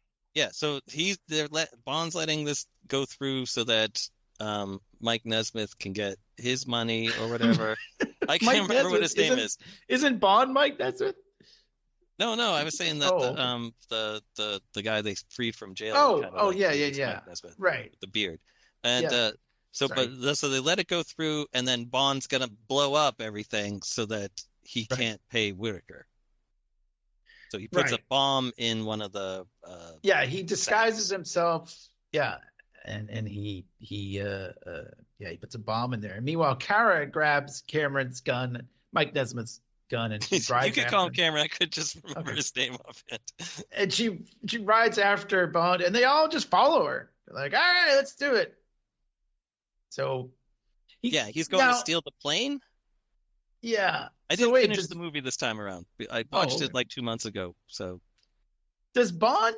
Does he set the bomb for 10 minutes and 30 seconds? Did I see that right? I was like, that's kind of a weird. Wait, don't they drive onto the Jeep first because he gets stuck in the back of the Jeep and then they end up at the airfield? Yeah, I don't know. I kind of. Yeah, all right, it doesn't matter. It's whatever. But this is the part where he does drive through the fence. Yeah, he does drive a big tractor thing. This is the part where I'm like, this could be like the scene in Raiders of the Lost Ark with the plane, right? The Jones fight and stuff. Yeah. But instead, it's like 10 minutes of Bond trying to run over the tire stopper. I know. He's trying to back up and go around it. Something I don't know. This is also the part. Yeah, he drives his tractor through the fence. He knocks down all the showers, and this is where you see the guy's more butts. bumps. Yeah. Yep. So Bond is driving the plane. Yeah, and like there's just a lot of shooting and explosions, and nothing really makes a lot of sense here. Yeah, and Yorgi Wile E. Coyotes it blows up, but then it just is like just covered in soot kind of thing. He's okay. Like, I'm all right, and it's just a lot of stuff. Yeah, it's a lot of stuff. She's like driving a Jeep and like he lowers the ramp and because she's all like, James, of course, sort of the typical Bond movie. Here's a little knowledge drop for you. They can't actually drive a Jeep onto a plane like that, so they just got a giant moving van and painted it up like the back of a plane. I did it that way. Right. Yeah. Wow. It's like illegal to drive onto a plane. Not that anyone would. Bro, yeah. Right. But when the plane is in motion, you can't just drive and keep onto the back of it. Even in like a movie, like especially in a movie. Okay. So Necros jumps on in the side door of the plane, and as the plane is sort of going, he like JB kind of takes off and it smashes into Koskov, but he's not dead. Like he's fine. Yeah. Which is weird. So now he's like, I got to go defuse my own bomb because it's on the plane. And then Necros is there and they fight. So for some reason now, as they're fighting in the back, she decides to open the ramp up. Why would you so he can fall out? Like, I don't know. It's like when your dad is like, do something on the computer and then has to call you to go over to see him. And be like, I don't know what I did. I pressed a button here by accident. Now the whole thing's messed up. That's my take on it. She doesn't know. She's never flown a plane before. Yeah, no, that's true. That's true. I mean, it does help because then like he's able to like as they're fighting, there's like a big thing where all the opium is in this net. So the bomb is of course in there somewhere too. So Bond and Necros are fighting and they're hanging onto the net thing and he uses Necros' knife. Necros had a knife, and he starts cutting the net. The opium is flying all over the place. Necros is hanging on to Bond's boot, and he takes the knife and he cuts the shoelace, and Necros goes falling, and JB Bond climbs back in. The clock is still ticking, of course. He has to find his bag. Well, I gotta say though, this stunt is pretty impressive.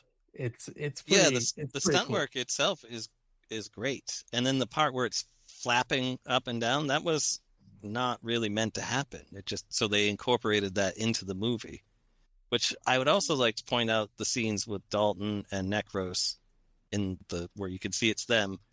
They create sort of like a paper mache landscape below them, and I'm like, this looks bad. It's better than rear projection, but it just looks like they're 3 feet off the ground, Well, yeah, so he does manage to shut the bomb off with 1 second left. So, of course, but there's, gets the cut final off mid-quip when she's about to fly into the mountain. Do you like what happened to him? He got the boom. Yeah, but that's a good line. But yeah, add a little bit of realism, I guess. He's able to pull the plane up, and he drops the bomb out to blow the bridge. And that is a great shot because that's foreground miniature there. It's not actually a real bridge. I mean, it's a real bridge with a foreground miniature that makes it look huge, like there's a giant ravine and stuff below. Yeah, that's well executed. Good. Well executed, yeah. So, and that helps Cameron, I guess. I mean, I don't really. They all are like, yay, but I don't really remember. Yeah, everyone seems happy, I guess. Yeah. And that's the story of the Living Daylights. No, it didn't go over yet. Well, it's a little bit more, but of course, because they're flying along, and of course, because it's James Bond, the plane is low on fuel. They use the Jeep. Fly, yes. Land, no. Right. So they jump in that Jeep. They use the parachute. They kind of parachute out the back, and the plane crashes. And he says, "Yeah, like it's like a whole big thing." The Jeep landing. It's great, actually. That's a miniature, and I had no idea. It looks so real. That's the case where it looked really good. Looked very good. Very yes, well. It's very good. So Bond says he knows a restaurant. He knows a good restaurant. Yeah, I know a good restaurant around here. So we go back. Felix is back. Good old Felix. Boring old Felix. Boring old Felix. they go to the Whack Museum with all the wax. Joe Don Baker. Military stuff. Reenacting the Battle of Gettysburg or something. Yeah, he looks like he's playing. It's like, I'm playing. Yeah, you want to play figures? Yeah. I guess when they were shooting at that location, the guy that owned the place had all that stuff, and they were like, "Oh, let's just put it in the movie." And they wrote it into the script. That's just like Durst and the Firestarter would have done. Yeah, that's right. Well, might as well use this. Yeah. Oh, look, there's a military guy filling up his car at the gas station. Film it quick. We'll figure out a way to put it in. Yeah, there goes an ambulance down the street. Film it. Well, that's probably not that good, but yeah. So yeah, Joe Don has this like cool gun and this body armor and everything. There's kind of a goofy fight here. But yeah, this part is kind of stupid. And they just kind of had to wrap this up, I guess. He uses his key ring, whistles, and like, does it blow up the statue? Yeah, like something that knocks a statue down into him. And then Pushkin comes to the rescue. He arrests Koskov, and that's pretty much the end of that. That's the end. Well, we get the end of them, and then your little sort of. Then we see Kara is now like the headliner for the symphony as the cello player, and with the bullet hole. Yeah, and General Gogol. First chair, you would say. Yes, General Gogol shows up for a brief cameo. And then Mike Nesmith and all his guys dressed up with their bandoliers and shit on. Where they're like, oh, we have trouble with airport security. You understand how it goes. And she's like, where's James? And they're like, oh, he's on assignment. Sorry about that. And so she goes back to her room and cries. And then he whistles and then goes off. And he said, I'm not going to miss this performance. They make out. And then the movie's over. Yeah, there's like when she goes in, there's martinis waiting for her. And she's like, oh. And I assume they did. Someone that likes drugged martinis. Yeah. Well, that would be start a whole new. Like just getting back at you for earlier. Yeah, so yeah, that's the end. But no aha at the end of the movie. This song called "If There Was a Man." I've never Amazon lists like, what that's song? That's the Pretenders song, isn't it? Oh, really? Yeah, that's the second Pretender song in it. There's two. Mm-hmm. When he's killing everyone with his headphones, that's the other song. Interesting. I had never heard it, and Amazon didn't know who it was, or they didn't put it. Maybe they didn't say who it was. But interesting. So yeah, that is the Living Daylights. What do we think? Living Daylights. The Living Daylights. Here we go. Random.org. Random.org. Tell us who goes first. I'll hide behind everybody said everything. No, we should explain. I should have done this earlier. Wait. No. You're doing it. Fuck it. You're doing it live. But we should explain to the listeners. Here we are at 5:01. How we're doing the who gets to do the final thoughts first and why. Right. And why? Well, random.org is verifying that I'm human. This may take a few seconds. I guess I'll explain it. So all right. Since we could never get a little tiffs, a little fights about Durson always telling me, Clay, what do you think? Yeah. I don't know why it's such a big deal. It's just I don't know, but it is. It is. It's a thing. And it's like, oh, I always go first. Oh, you go first. No, I don't want to go first. So now we're having the computer decide. Did right. random.org let you in? All right. Our randomizers selected And it Clay. has to go. It selected Clay. Clay, Durst, and John is the order. So, now I'm which is gonna kind of have funny. to We buy my always usual go excuse. You're always last to go, well, you guys said everything I already said.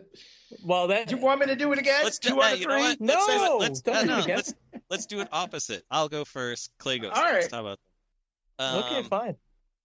You know what? I like this movie more than I did when I watched it again for the first time a couple of years ago during the pandemic.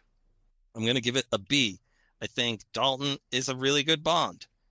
He handles the action really well. He looks the part. I know a couple of his jokes fall flat for some people, but I actually like his deadpan delivery. His like gritting through his teeth delivery of it. I feel that the villains are weak and the story is a little confusing. They really didn't need The leads are weak? Like, what? The fucking leads are weak? Just Glenn Ross. John Glenn Gary. Anyway. Well, I love the Aha song, as I'm a fan of theirs. Like an actual fan. I'm not just saying that. I have the album that they released a year and a half ago and stuff like that. Right. So I'm legit. You're a take on me. You're a take on me, fangirl. Yeah, that's it. Just the video. That's the only. That's all you know. Yeah. That's all you know. I do feel John Glenn's directing is lackluster, but I could say that about pretty much all his movies. So did I already give it the score? I'm giving it a B. You said B. Yeah, yes. B. So very good. Very well. Very well. So according to the randomizer, I was second. Are we still doing that? Yeah, you're still Even second. though we went opposite. So I'm still second. Clay was first, you were second, I was third, and then So now opposite Clay... would be me. It would be me, you, and then Clay. Yeah. All right. Okay. All right. Randomizers really worked out well. I know. It still gives it something to go by. Yeah, I like it. I like Timothy Dalton. Actually, yeah. In retrospect, watching it now, I like Timothy Dalton as Bond. I thought he handled himself pretty well. I remember reading years ago, probably around when they cast Pierce Brosnan, that Timothy Dalton always looked like he was trying to solve a difficult math problem. Yeah, I remember that too. It was like Entertainment Weekly. Said that. I thought that was like a good way to describe it, but also I think he was just serious. It was a different take. And there are sometimes I feel like when they gave him a goofy line and he maybe was kind of like, this isn't the way I want to go, but this line is kind of dumb. Yeah, it's fine. But most of the time he's good and he's believable. Like you can believe that he's doing all this stuff. Whereas sometimes Roger Moore was like this goofy old man. Like, look at me, I'm a spy. It's like, you just walk into a place with a sign over his head, that neon sign that says, I'm James Bond. Where's my martini? Yeah. But Roger Moore, you can buy it. I mean, Timothy Dalton, you believe it. So the only problem is I think the movie itself is a little weak. And like you said, the bad guys are weak. The fucking leads are weak. But also the story is sorry, I was looking at randomizer again.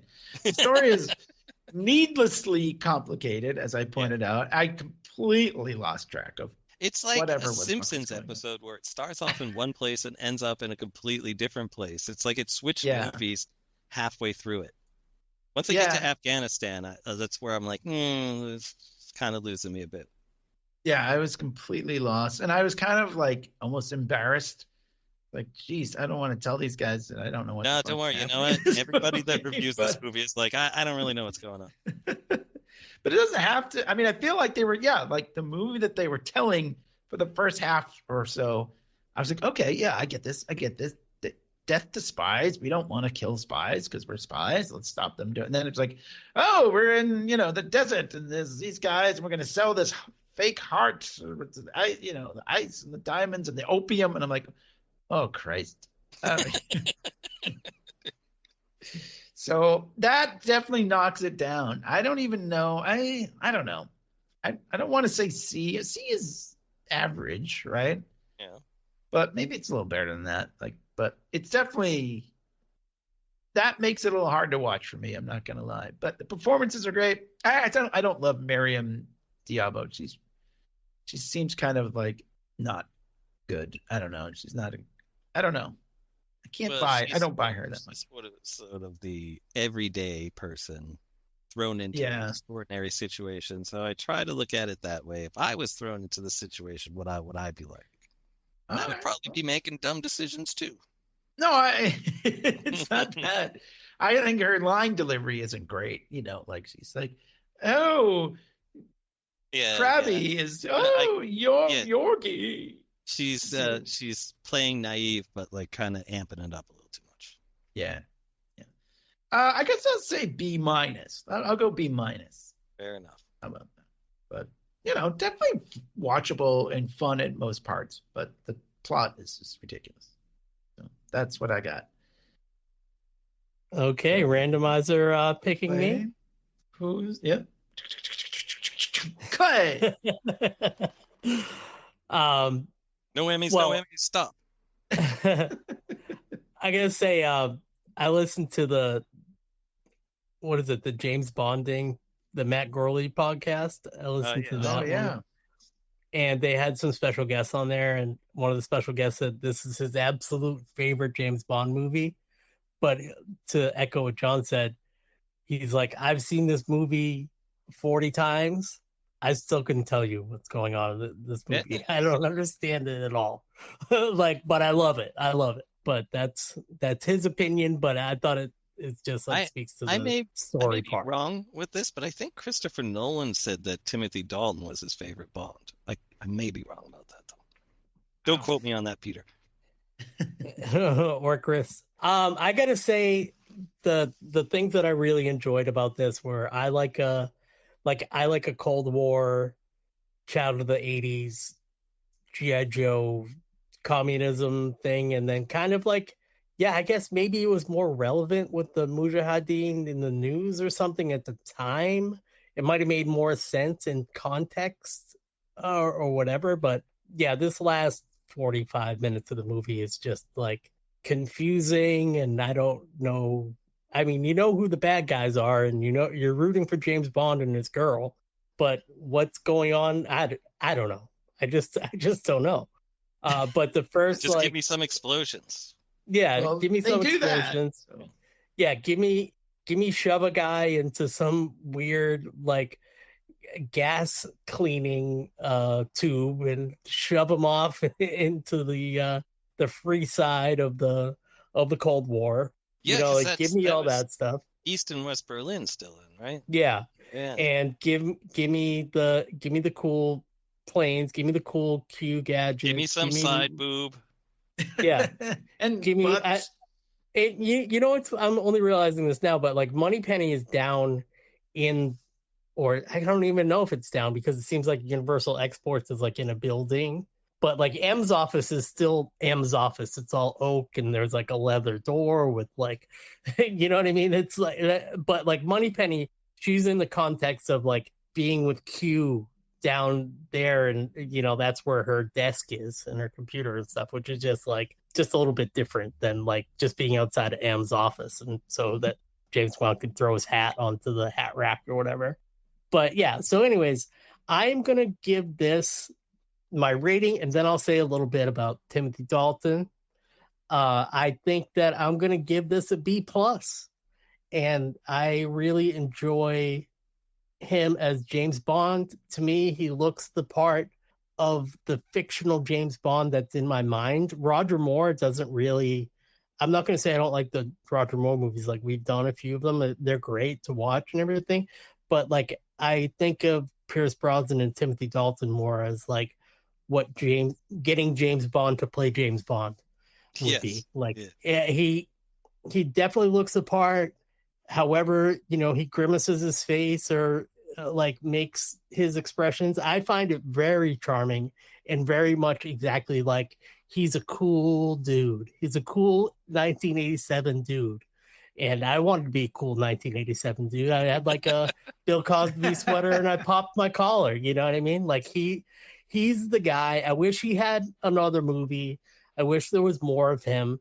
So I give it a B+. I'm not going to go crazy and give it an A. You're right. The story's a kind of a mess, but I really do. My idealized James Bond in my mind, he's the closest to it. I love Daniel Craig, but I just really think that he's almost a perfect casting, looks wise and sort of attitude wise. So I give it a B+. It's very good. I wanted to add just a quick little bit as well, because I forgot to mention this at the beginning. But their original idea for The Living Daylights was to do a prequel, like young Bond, how he becomes Bond. And Cubby was like, nah, no one wants to see that story. Now, okay, take that thought, and can you imagine Timothy Dalton as the prequel James Bond? I think that makes a lot of sense. Mm-hmm. You really would in a few years he becomes, Sean Connery or whatever. I don't know. Yeah. I have this huge making of the Living Daylights book that I read it 15 years ago or whenever it first came out, and it gave. You're trying to make sense of the plot. Maybe there'll be some answers in here. Yeah.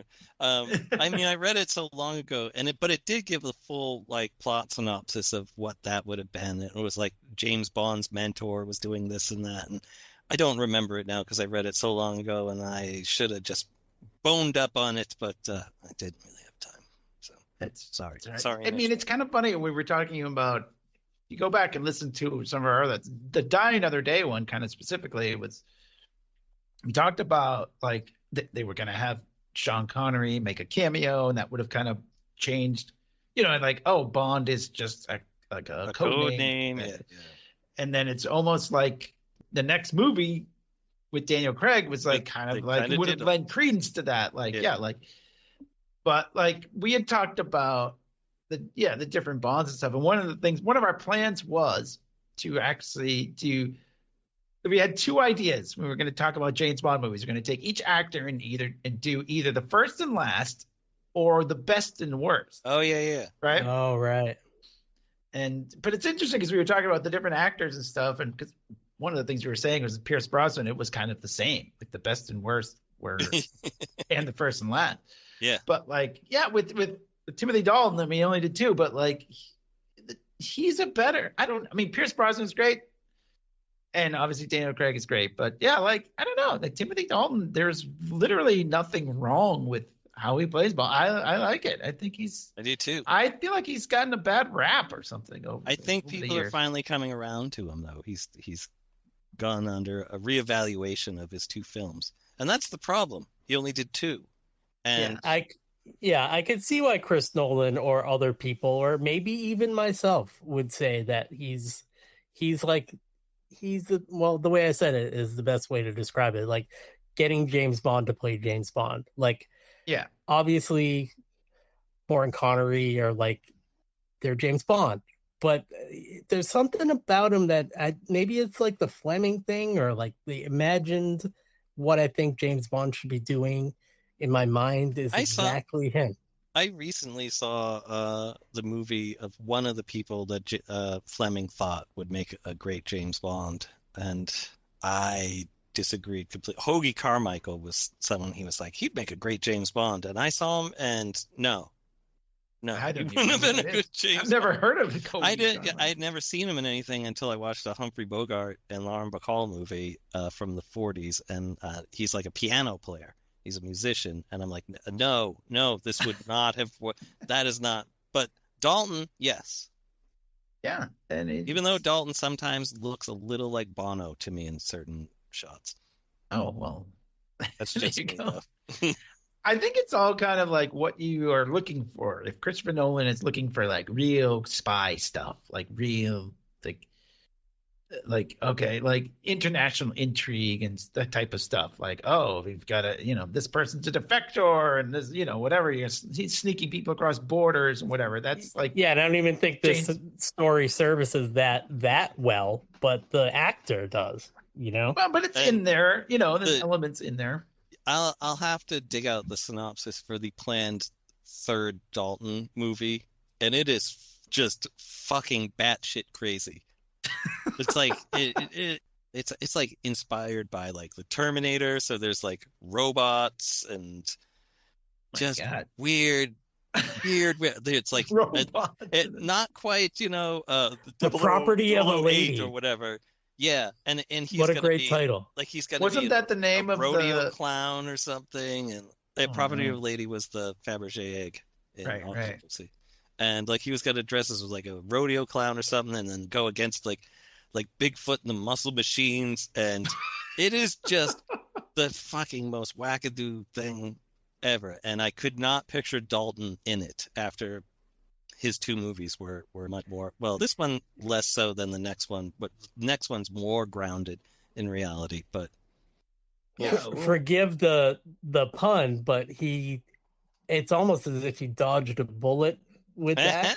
Yes. But because you consider even like No Time to Die or some of the Roger Moore movies, some of the Pierce Brosnan movies, like they almost get to like a Spider-Man 3 problem. Yeah, exactly. Right? Where they like are trying to do too much, trying to make it fit exactly where it should be. Whereas like, I probably still will say like Her Majesty's Secret Service like is a great fucking James Bond movie and not talked about at all. It might be my favorite, but it might be my favorite, but maybe Timothy Dalton, maybe he's my favorite James Bond. And Craig and Brosnan, you know what I mean? It's like it's kind of like if you get to do these films and they just kind of, it's either Hollywood or whatever the big problem is that they're just like, oh well, like here, put the fucking Terminator robots in it. It's like, okay, I can kind of see how you could have a cyborg, have him fight a cyborg or whatever, but like, I don't know, it's weird. Don't. Well, it's in a way, just don't. Yeah, I mean, the cyborg sounded like the least offensive part of the right. Yeah, that sort of makes sense. There's a lot of other dumb shit in there. Like a lady falls in love with or something too. So I mean, him in the circus or whatever you said. What was he? Yeah, he was like going to be like a rodeo clown. I don't know if he was like just like in a rodeo. At least he disguised himself as a cowboy. So. Well, yeah. So like one of the things I was thinking in a way, like maybe him not doing a third one is better, right? Because it worked out. Yeah, I agree. Die Another Day is like the worst one that Brosnan did. Yeah, and that's the one. I think No Time to Die is probably the worst one that Craig did, right? Yeah, his last one for sure. One. So like, and Diamonds Are Forever and Never Say Never Again, which are officially two of the last Connery ones. Those are both terrible too. Yeah, so maybe you're better off getting cut off and not getting to do your last one, because the last ones of these actors are usually the worst ones. So I agree. Maybe good on you. You, as you say, Clay, dodged a bullet. Not have to do it. And you know what? I would have been happy if Craig didn't even make Spectre. I don't really like that movie. No, but it's better than No Time to Die, I think. For sure, it's better than No Time to Die. But if he had just 3 in Skyfall, was where he peaked, he would. That would have been fucking. Everyone awesome. would have been like, "He's the best Bond ever." Yeah. Yep. That fugly.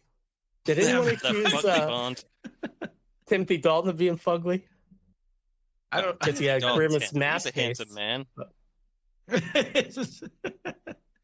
And he's great on if you ever watched Doom Patrol, like he was awesome. Yeah, everyone says he was also great in Penny Dreadful with several Bond alumni. I have not seen that as John. Oh, Mrs. Elder was talking about. She's like, we should watch that again. And I was like, that show is sort of like how Mad Men was to me. It was like brilliant for a season and then shit and then good again. So you got to kind of hang in there in season 2. It gets a little goofy if you watch it. And then sometimes, like especially with like a period piece thing, like I don't know if I'll be bored enough to watch Mad Men again, even though I love Mad Men. You know what I mean? Like, I don't think I could just sit through the whole thing. My problem with Mad Men is that at a certain point, every character on that show is unlikable, and it made me just feel shitty to watch it. Yeah, there were definitely parts where you're like, oh, they went there. Yeah, I almost gave up on it several times. But my friend Chuck, who I used to talk to about Mad Men every week, I kept on the show so we could keep talking about it. Well, I was thinking about that too. Like, I wonder, because I kind of definitely fell away from it at one point, but I went back at the end. I'm like, oh wait, this is pretty good. So I was thinking about maybe revisiting, but I don't know. We'll see. But anyway, Timothy Dalton, though, I didn't watch Penny Dreadful, but maybe I will. Yeah, he's cool. He's cool. He looks cool too for like a guy that was about 70 when he did it. He looked real good. He had good goatee and stuff. He was very, very handsome man. And he was also great in that movie with Fran Drescher. What was that movie? Beautician and the Beast. Beautician, wasn't that him? Talk to the hand. Yeah. Isn't that cute? But he's legitimately great in what's that one? I'm gonna call it the wrong thing. Hot Fuzz. I was almost gonna say Super Fuzz. There is a movie, Hot Fuzz. Wait, is that he it? is in Hot Fuzz. Yeah. Oh, he is. He's the bad guy. Yeah. Yeah, he is. Okay. Yeah. I did not know that. I didn't remember that. I missed that. All right. Well, there we go. Check out the sort of underrated Timothy Dalton. Why not? It's good. And he averages out pretty good with us. We got a B+, a B, and a B-. He got a solid B across the board. But I mean, as far as him, I give him whatever. I don't know. We don't grade the actors, but it's only the story that brings the movie down for me. It's not. Yeah, I'll give him an A- as Bond. Yeah, as him as Bond, he's there. He's A-. All right, we should probably wrap this up. Hey. Yeah. Thanks for listening. Don't forget, check us out, LeaguePodcast.com, or wherever you get your podcasts, especially YouTube as well. And let us know what you think over there. There's comments and things. But check it out. And I'm going to be reposting an old episode that we did in the pandemic because it's now the 40th anniversary of Secret Wars. Oh, no shit. And so we did a podcast about that. So I'm going to be posting that on YouTube where it is not currently. So very good. Check it out. Keep your eyes peeled for that. All right. Well, thanks for listening, everybody. And thanks to you. We'll talk to you later. Talk to the head.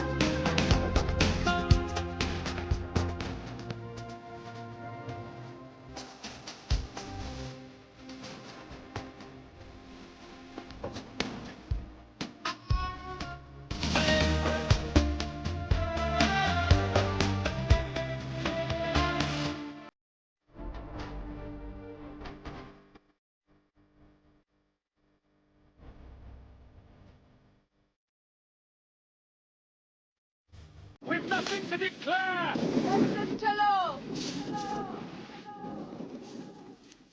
Hello!